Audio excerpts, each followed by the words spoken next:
Black Lives Matter. Каким образом этот лозунг может повлиять на общество и какие здесь есть двойные стандарты?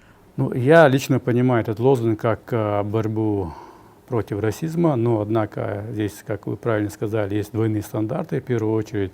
Есть силы, которые используют этот лозунг для личных целей. Мы видим, что есть и мирные протесты, люди выходят на акции, демонстрации, манифесты, озвучивают свои идеи по поводу расизма, но однако есть еще другие группировки, которые сегодня под этим лозунгом грабят магазины, мы видим, бьют витрины, идет раздел каких-то сфер влияния, может быть, каких-то преступных группировок.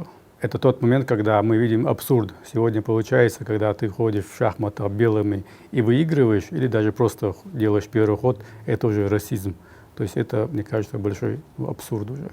Что вы думаете о заявлении Кэнни Уэста о том, что он собирается баллотироваться в президенты США? Касательно Канье Уэста, я думаю, что это хороший пиар-ход, это хайп, как модно сегодня говорить.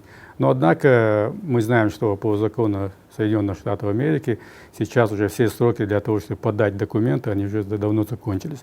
На мой взгляд, это чистой воды хайп.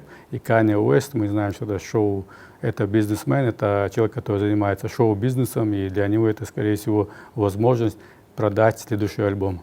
Почему, по вашему мнению, Европа последовала американским событиям? Но здесь, как обычно, идет цепная реакция, некий тренд. Сегодня мы видим, что этот тренд перекинулся на старушку Европу. И, конечно, со временем все это пойдет на убыль.